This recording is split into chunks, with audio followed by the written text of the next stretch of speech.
Man in blue പുതിയ Superman cinema നമ്മൾ തിയേറ്ററിൽ പോയി കണ്ടു. സിനിമ ഞങ്ങൾക്ക് ഒരുപാട് ഇഷ്ടപ്പെട്ടു. അപ്പോൾ അതിൻ്റെ വിശേഷങ്ങളാണ് നമ്മളിന്ന് പറയാൻ പോകുന്നത്. സിനിമ ഇഷ്ടപ്പെട്ടതുകൊണ്ട് തന്നെ ഞങ്ങൾക്ക് കുറച്ചധികം സിനിമയെക്കുറിച്ച് പറയാനായിട്ടുണ്ടാവും. എല്ലാ ആസ്പെക്റ്റിലും ഈ സിനിമ ഭയങ്കര വെൽ ക്രാഫ്റ്റഡ് ആയിട്ട് തോന്നി.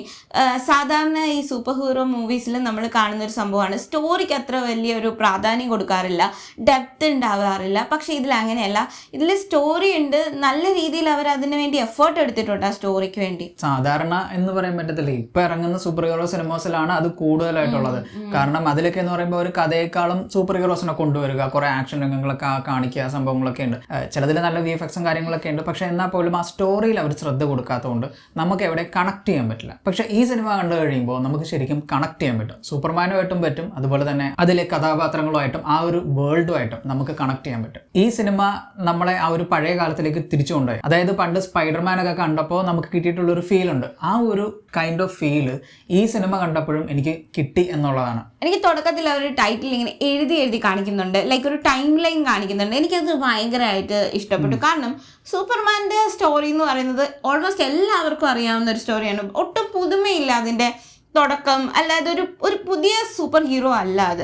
ഓൾറെഡി നമ്മൾ ഒരുപാട് കണ്ട് ഒരുപാട് മൂവീസിലൂടെ അറിഞ്ഞിട്ടുള്ള, കഥകളിൽ കൂടി വായിച്ചിട്ടുള്ള ഒരു കോമൺ സ്റ്റോറിയാണ് സൂപ്പർമാൻ്റെ. സോ അതൊന്നും എവിടെയും കാണിക്കാതെ അതൊരു ടൈം ലൈൻ പോലെ ഭയങ്കര ബ്യൂട്ടിഫുള്ളി, അതും ഒരു 3 minutes 3 seconds 3 hours 3 minutes 3 seconds അത് ഭയങ്കര രസമുണ്ടായിരുന്നു. അവർ ആ ഇൻട്രോ ചെയ്തതുകൊണ്ട് തന്നെ സിനിമയ്ക്ക് നല്ലൊരു ബേസ് അവർക്ക് ക്രിയേറ്റ് ചെയ്യാൻ പറ്റിയിട്ടുണ്ട്. സൂപ്പർമാനെ കുറിച്ച് അറിയാത്തവർക്ക് പോലും ഈ സിനിമ കാണുമ്പോൾ കൺഫ്യൂഷൻ വരേണ്ട ആവശ്യമില്ല. അത്രയും മികച്ച രീതിയിൽ അവർ കോമിക്കിലുള്ള ഒരുപാട് കാര്യങ്ങൾ ഈ സിനിമയിൽ മെൻഷൻ ചെയ്യുകയൊക്കെ ചെയ്യുന്നുണ്ട്, എസ്പെഷ്യലി ഇൻട്രോ സീനിൽ. ആൻഡ് അത് ഓൾറെഡി ഈ കഥയൊക്കെ അറിയാവുന്ന ഒരാൾക്കൊട്ട് ബോറിംഗ് ആവത്തുമില്ല. 2 ടൈപ്പ് ഓഫ് ഓഡിയൻസിനെ അവർക്ക് ഒരുമിച്ച് കൊണ്ടുവരാൻ പറ്റിയിട്ടുണ്ട് ആ ഒരു ഇതിൽ. അതെനിക്ക് ഇൻട്രോ ഭയങ്കര ഇഷ്ടമായി, എനിക്ക് രണ്ടുപേർക്കും ഇഷ്ടമായി. അതിന്റെ ഫസ്റ്റ് സീനൊക്കെ ഭയങ്കര അടിപൊളിയാണ്. നമ്മൾ തിയേറ്ററിൽ കണ്ടു കഴിഞ്ഞാൽ നമ്മൾ ഞെട്ടിപ്പോകും. അത്രയും മികച്ച വിഷ്വൽസ് ആണ്. അതിന്റെ ആ വിഷ്വല് കാണാൻ വേണ്ടി നമുക്ക് വേണേൽ സിനിമയിൽ പോകാം. അവർ ഉപയോഗിച്ചിട്ടുള്ള അത് പറയുമ്പോൾ അത് കമ്പ്യൂട്ടർ ഗ്രാഫിക്സ്, ആ സംഭവങ്ങളിലെ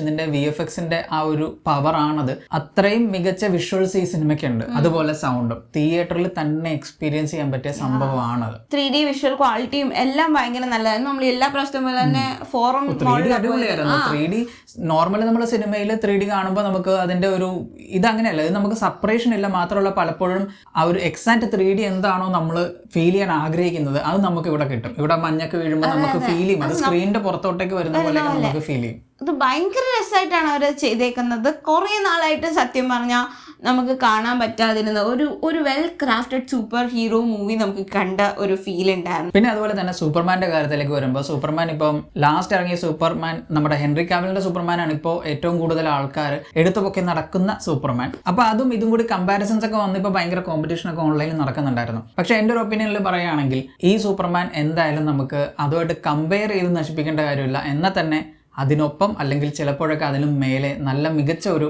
സൂപ്പർമാൻ നമുക്ക് നൽകിയ ഒരു സൂപ്പർമാൻ മൂവിയാണിത്. സൂപ്പർമാൻ്റെ ഒരുപാട് ആക്ഷൻസ്, ഒരുപാട് മൊമെന്റ്സ്, പുള്ളി നിലകൊള്ളുന്ന എന്താ പറയാ ആ ഒരു അതിനെന്താ പറയുന്ന ഒരു എത്തിക്സ്, അങ്ങനത്തെ കാര്യങ്ങളൊക്കെ ഇതിനകത്ത് വളരെ എവിഡന്റ് ആയിട്ട് കാണിക്കുന്നുണ്ട്.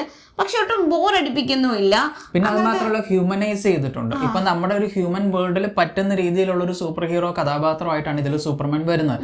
ഇപ്പൊ അതുകൊണ്ട് തന്നെ നമുക്ക് കുറെ കൂടി കണക്ട് ചെയ്യാൻ പറ്റും. ഇപ്പൊ നമ്മൾ സ്പൈഡർമാൻ്റെ ഒക്കെ കാര്യം പറഞ്ഞതുപോലെ തന്നെ നമുക്ക് കുറച്ചുകൂടി കണക്ട് ചെയ്യാൻ പറ്റും. ഇപ്പം മറ്റേ സൂപ്പർമാൻ്റെ കാര്യം പറയുകയാണെങ്കിൽ, ഹെൻറി കാവിൽ ചെയ്ത സൂപ്പർമാൻ്റെ അല്ലെങ്കിൽ സ്നൈഡറുടെ സൂപ്പർമാൻ്റെ കാര്യം പറയുകയാണെങ്കിൽ, അയാൾ കുറെ കൂടി ആ ഒരു സൂപ്പർ ഹീറോ കഥാപാത്രമായിട്ട് തന്നെ നിന്നുകൊണ്ട് അല്ലെങ്കിൽ ഒരു ഏലിയൻ ആയിട്ട് നിന്നുകൊണ്ടാണ് ആ സിനിമയിൽ പെർഫോം ചെയ്യുന്നത്. പക്ഷെ ഇവിടേക്ക് വരുമ്പോൾ നമുക്ക് അയാൾ നമ്മളിൽ ഒരാളാണ്, അല്ലെങ്കിൽ നമ്മുടെ ചുറ്റുപാടിൽ മനുഷ്യരെ പോലെ തന്നെയുള്ള ഒരാളാണ് എന്നൊരു ഫീലൊക്കെ ക്രിയേറ്റ് ചെയ്യാൻ ഈ ഒരു സൂപ്പർമാൻ കഥാപാത്രത്തിന് സാധിച്ചിട്ടുണ്ട്. ഇമ്പോർട്ടന്റും ആണ്. അപ്പൊ അതുകൊണ്ട് തന്നെ നമുക്ക് കുറെ കൂടി കണക്ട് ചെയ്യാനും ഈ സൂപ്പർമാനെ ഇഷ്ടപ്പെടാനും പറ്റും. പിന്നെ അതുപോലെ ഇയാൾ വീഴും, ഇയാൾക്ക് പരിക്ക് പറ്റും, എല്ലാം ഉണ്ട്. ഒരാളാലും തോൽപ്പിക്കാൻ പറ്റാത്ത, ഒരു രീതിയിലും അഫക്റ്റ് ആവാത്ത ഒരു സൂപ്പർ ഹീറോയേക്കാൾ കൂടുതൽ പെയിനും അങ്ങനത്തെ ആങ്കറും അഗനിയും എല്ലാ ഇമോഷൻസും ഉള്ള ഒരു സൂപ്പർ ഹീറോ, ഒരു സൂപ്പർമാനെയാണ് നമുക്കിതിൽ കാണാൻ പറ്റുന്നത്. ഇവരുടെ മെയിൻ ക്യാരക്ടേഴ്സിലെല്ലാം അവർ നല്ലവണ്ണം വർക്ക് ചെയ്തിട്ടുണ്ട്. അപ്പൊ അതുകൊണ്ട് തന്നെ കാസ്റ്റിംഗ് നല്ലതാണ്, അവരുടെ പെർഫോമൻസ് നല്ലതാണ്. സൂപ്പർമാന്റെ നായിക ലൂയിസ് ലെയിനും ഇതിൽ അടിപൊളിയായിരുന്നു. അപ്പൊ അത് പെർഫോം ചെയ്ത ആക്ട്രസും ആ ഒരു ക്യാരക്ടർ അടിപൊളിയായിട്ട് പെർഫോം ചെയ്തിട്ടുണ്ട്. പിന്നെ ഇതിലെ വില്ലൻ ലെക്സ് ലൂതർ, അതും അടിപൊളി. പുള്ളി അങ്ങ് തകർത്താടി കളഞ്ഞു. ആ വില്ലനിസം ആണെന്ന് തോന്നി ഈ സിനിമേനെ സൂപ്പർമാൻ ആ ഒരു എന്താ പറയാ എഫക്റ്റും ആ ഒരു ഇതും കൊടുത്തത്. പുള്ളി ഉണ്ടല്ലോ ഒരു ഹ്യൂമൻ ആയിട്ട് ഹി എക്സെൽഡ് ദ ജോബ് എന്നുള്ള പോലെയാണ് ആ ഒരു സൂപ്പർമാൻ എന്ന് പറയുന്നത് മെറ്റാ ഹ്യൂമൻ ആണ്. നമുക്ക് തോപ്പിക്കാൻ പറ്റാത്ത ഭയങ്കര അൾട്രാ പവർഫുൾ ആയിട്ടുള്ള ആളാണ്. പക്ഷെ അയാൾ ഒരു മനുഷ്യന് മുന്നിൽ മുട്ടുകുത്തി പോകുന്ന ഒരു അവസ്ഥ എന്ന് പറയുന്നത് അത് ലെക്സ് ലൂഥറിന്റെ മുമ്പിൽ മാത്രമല്ല, അത്രയും പവർഫുൾ ആണ്. അതും കുറെ കാലമായിട്ട് സൂപ്പർമാനെ ഒബ്സർവ് ചെയ്ത് പുള്ളിയുടെ എല്ലാ മൂവ്സും കണ്ടെടുത്ത് അങ്ങനെയൊക്കെ ഭയങ്കര രസമായിട്ടാണ് ഒരു ഹ്യൂമനെ ഒരു സൂപ്പർ വില്ലൻ ലെവലിലേക്ക് ഈ സിനിമയ്ക്ക് കൊണ്ടുവരാൻ പറ്റും. പെർഫോമൻസ് ആണ് അടിപൊളി. പെർഫോമൻസിൽ ആ ഒരു ക്യാരക്ടർ പുള്ളിക്കാരെ തകർത്തു. എനിക്ക് ആ ആക്ടറിനെ ഭയങ്കര ഇഷ്ടമാണ്. നമ്മുടെ എക്സ്മെനിലൊക്കെ ഉണ്ട്. അപ്പം പുള്ളി അടിപൊളിയായിട്ട് പെർഫോം ചെയ്തിട്ടുണ്ട്. ക്ലൈമാക്സിലോട്ട് വരുന്ന ആ സമയത്തൊക്കെ ഉള്ള പുള്ളിയുടെ ആ ഡയലോഗ് ഒക്കെ ഉണ്ടല്ലോ, അതൊക്കെ പുള്ളിയുടെ ഫേസിൽ കാണാൻ പറ്റും. ആ ഒരു അമർഷം, ദേഷ്യം, ആൻഡ് പുള്ളിക്ക് എന്തൊക്കെയാണോ സൂപ്പർമാനോട് തോന്നുന്നത് എല്ലാം പുള്ളി ആ ഒരു നോട്ടത്തില്, കണ്ണില്, എക്സ്പ്രഷൻ. സിനിമയിൽ എനിക്ക് തോന്നുന്നു ഏറ്റവും മികച്ച പെർഫോമൻസ് പുള്ളിയുടെ ആയിരിക്കും. പിന്നെ അതുപോലെ എടുത്തു പറയേണ്ടത് മിസ്റ്റർ ടെറിഫിക് എന്ന് പറയുന്ന കഥാപാത്രമാണ്. അതെന്ന് പറഞ്ഞാൽ ജസ്റ്റിസ് ഗ്യാങ് എന്ന് പറഞ്ഞൊരു സംഭവം കൂടി ഇതിനകത്ത് കൊണ്ടുവന്നു. പക്ഷെ എനിക്ക് സത്യം പറഞ്ഞാൽ അത്ര വലിയ സംഭവമായിട്ടൊന്നും തോന്നിയില്ല. പ്രത്യേകിച്ച് ഗ്രീൻലാൻഡേണും ഹോഗുകൾ ഇവർ രണ്ടുപേരെ അത്യാവശ്യം വേസ്റ്റഡ് ആക്കി കളഞ്ഞിട്ടേ ഉള്ളൂ. പക്ഷെ ഇതിൽ ടെറിഫിക്, മിസ്റ്റർ ടെറിഫിക് പുള്ളിക്കാരൻ അടിപൊളിയായിട്ട് വന്നിട്ടുണ്ടായിരുന്നു. പുള്ളിക്ക് നല്ലൊരു സ്പേസ് കിട്ടി. ആ ക്യാരക്ടറിനെ അവർ അത്യാവശ്യം എക്സ്പ്ലോർ ചെയ്തു. മിസ്റ്റർ ടെറിഫിക്കും ഇതിന്റെ പേരെന്തായിരുന്നു, സൂപ്പർമാന്റെ ഡോഗിന്റെ പേരെന്തായിരുന്നു, ഞാൻ മറന്നുപോയി. ക്രിപ്റ്റോയും പുള്ളിയും തമ്മിലുള്ള ഇതും ഒക്കെ രസമായിരുന്നു. പുള്ളിയുടെ ടെക്കിനെ ക്രിപ്റ്റോ നശിപ്പിക്കുന്നു, അങ്ങനത്തെ കുറച്ച് നല്ല ഫണ്ണി മൊമെന്റ്സും കോമഡി സംഭവങ്ങളൊക്കെ ഈ സിനിമയിലുണ്ട്. കുറച്ച് ഫൺ മൊമെന്റ്സ് ഈ സിനിമയിൽ ഒക്കെ ഉണ്ട്. പിന്നെ ഹോഗേളായിട്ട് അഭിനയിച്ചിട്ടുള്ളത് നമ്മുടെ ഡോറ ദ എക്സ്പ്ലോറർ എന്ന് പറഞ്ഞ മൂവിയിലെ നായികയാണ്. ആ കുട്ടിയാണ് ഡോറയായിട്ട് അഭിനയിച്ച കുട്ടിയാണ് ഇതിനകത്ത് അഭിനയിച്ചേക്കുന്നത്. Justice gang was just a funny gang, അത്രേ ഉള്ളൂ. DC യൂണിവേഴ്സ് ഇനിയിപ്പോൾ അവർ വീണ്ടും ഡെവലപ്പ് അല്ലെങ്കിൽ വീണ്ടും അത് ഒന്നുകൂടെ ഒന്ന് റിക്രിയേറ്റ് ചെയ്ത് സെറ്റ് ചെയ്യാനുള്ള ഒരു പ്ലാനിലാണ് ഇപ്പോൾ ഈ ഒരു സിനിമ. അതിന്റെ ഒരു ബിഗിനിങ് ആയിട്ടാണ് കൺസിഡർ ചെയ്യുന്നത്. അപ്പം അതിൽ ഒരു ക്യാരക്ടേഴ്സിന്റെ ഒരു ഇൻട്രൊഡക്ഷൻ ആയിട്ട് വേണം നമുക്ക് അതിനെ കാണാം. എഞ്ചിനീയർ എന്ന് പറഞ്ഞിട്ടുള്ള പെണ്ണ് വില്ലന്റെ കൂടെയുള്ള, നമുക്കറിയാലോ ഹ്യൂമൻ അത് വില്ലൻ എന്ന് പറയുമ്പോൾ അവരുടെ പുറകിൽ കുറേ അധികം ഒരു ടീം ഉണ്ടാവും. ആ ടീമിലുള്ള മെയിൻ ആയിട്ട് 2 കഥാപാത്രങ്ങൾ വരുന്നുണ്ട്. അതിൽ ഒന്ന് നമ്മുടെ അതൊക്കെ ഭയങ്കര എന്താ പറയാ റിവീലിംഗ് ആണ്, അതൊന്നും പറയാൻ പറ്റില്ല. പക്ഷെ അതിനകത്ത് എഞ്ചിനീയർ എന്ന് പറഞ്ഞൊരു കഥാപാത്രമുണ്ട്. ആ പെൺകുട്ടി എനിക്ക് ഭയങ്കര ഇഷ്ടമായി. അടിപൊളിയാണ്. അങ്ങനെ ഇവര് മെയിൻ ക്യാരക്ടേഴ്സിലൊക്കെ അത്യാവശ്യം നന്നായിട്ട് ഫോക്കസ് ചെയ്തതുകൊണ്ട് തന്നെ നമുക്ക് അവരോട്ട് ഇഷ്ടപ്പെടാൻ പറ്റും. ബാക്കിയുള്ളവരൊക്കെ കാസ്റ്റിംഗ് വാസ് ഓക്കെ, ഗുഡ് ആണ്. പക്ഷെ അവരുടെ പെർഫോമൻസ് ഒക്കെ ജസ്റ്റ് സിനിമയ്ക്ക് അനുസരിച്ചുള്ള ഒരു പെർഫോമൻസും കാര്യങ്ങളും ഉള്ളൂ. ക്യാരക്ടേഴ്സിനെ ഡീപ്പായിട്ട് നമ്മൾ ഇറങ്ങി ചെല്ലുന്ന മൊമെന്റ്സ് ഒന്നും അങ്ങനെ വേറെ ആർക്കും ഇല്ല. അതുപോലെ ഒരുപാട് പാസ്റ്റിലേക്കോ അങ്ങനെയൊന്നും പോകുന്നില്ല ഇതിനകത്ത്. ലൈക്ക് എല്ലാം നമ്മൾ ഈ ഒരു സിറ്റുവേഷനെ ഇവോൾവ് ചെയ്ത് മാത്രമേ ഈ സിനിമ പോകുന്നുള്ളൂ.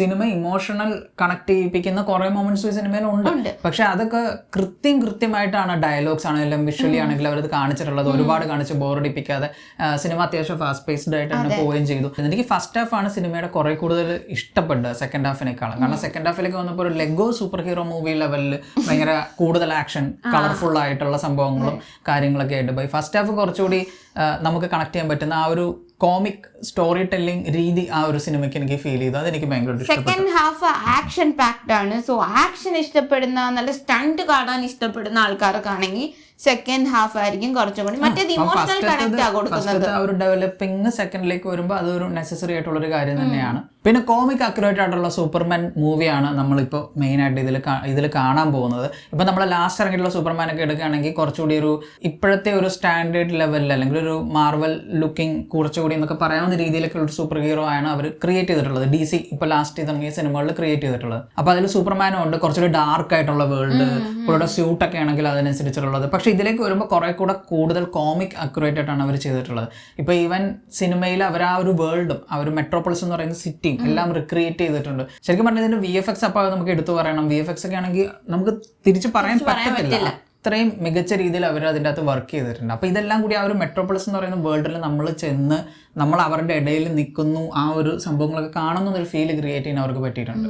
സൂപ്പർമാന്റെ മറ്റേ ലൈക്ക് ആ പ്ലേസ് ഇല്ലേ, മഞ്ഞിനടിയിലേക്ക് പോകുന്ന ഫോർട്രസ് ഓഫ് സോളിറ്റ്യൂഡ്, അവിടെ അതൊക്കെ ഭയങ്കര രസമായിട്ടാണ് ചെയ്തിരിക്കുന്നത്. ആ ഒരു റോബോട്ട് ആണെങ്കിലും അവരുടെ കുറെ ക്യാരക്ടേഴ്സ് ഉണ്ട്, റോബോട്ട് ക്യാരക്ടേഴ്സ് ഉണ്ട്, നല്ല രസമാണ്. അതൊക്കെ രസമാണ്. കൂടുതലായിട്ട് നമുക്കൊന്നും പറയാൻ പറ്റില്ല. ഇതൊക്കെ നിങ്ങൾ തിയേറ്ററിൽ പോയി ഇത് കാണണം. ഒരു OTT പ്ലാറ്റ്ഫോമിൽ വന്ന് കാണുന്നതിലും ഒരുപാട് ഡെപ്ത് ഫീൽ ചെയ്യും ഇത് തിയേറ്ററിൽ പോയി കണ്ടാൽ.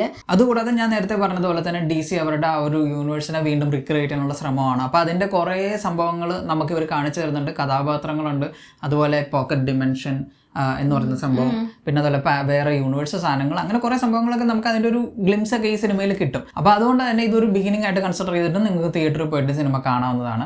ഡേവിഡ് കോറൻസ്വെറ്റ്. അപ്പോൾ ഈ ഒരു പേരും നമുക്കിനി ഹെൻറി കാവിലിൻ്റെ കൂടെ തന്നെ ചേർത്ത് വെക്കാൻ പറ്റും. അത്രയും മികച്ച ഒരു സൂപ്പർമാനാണ് നമുക്ക് കിട്ടിയിട്ടുള്ളത്. അപ്പോൾ സിനിമ തിയേറ്ററിൽ തന്നെ പോയി കാണാൻ പറ്റുകയാണെങ്കിൽ നിങ്ങൾ കാണുക. മികച്ച ഒരു തിയേറ്ററിൽ, മികച്ച ഒരു സൗണ്ട് സെറ്റ് ഒക്കെ ഉള്ള ഒരു തിയേറ്ററിൽ, അത്യാവശ്യം നല്ല തിയേറ്ററിൽ പോയി കാണണം. 3Dയിൽ കാണണം. 3D മസ്റ്റ് ആണ്. 3D ആണെങ്കിൽ കുറച്ചുകൂടെ നമുക്ക് എൻജോയ് ചെയ്യാൻ പറ്റും. അത്രയും രസമുള്ളൊരു 3D ഇഫക്ട്സ് അവർ അതിൽ ചെയ്തിട്ടുണ്ട്. നല്ല വൃത്തിക്ക് ചെയ്തിട്ടുണ്ട്. അപ്പം 3Dയിൽ കാണുക. ആൻഡ് ഇതിനെയും കൂടുതൽ ഈ സൂപ്പർമാനെ നമുക്ക് പല സൂപ്പർമാൻ മൂവിയിലും ഇതുപോലെ നല്ല ഡെപ്ത് ഉള്ള സ്റ്റോറീസ് ഒക്കെ ആയിട്ട് കാണാൻ പറ്റട്ടെ എന്ന് ആഗ്രഹിക്കുന്നു. സോ നിങ്ങൾ ഈ മൂവി കണ്ടവരാണെങ്കിൽ നിങ്ങളുടെ അഭിപ്രായങ്ങൾ കമന്റിൽ പറയുക. And thanks for watching this video. Video ഇഷ്ടപ്പെട്ടാൽ ലൈക്ക് ചെയ്യുക, ഷെയർ ചെയ്യുക, ചാനൽ സബ്സ്ക്രൈബ് ചെയ്യുക.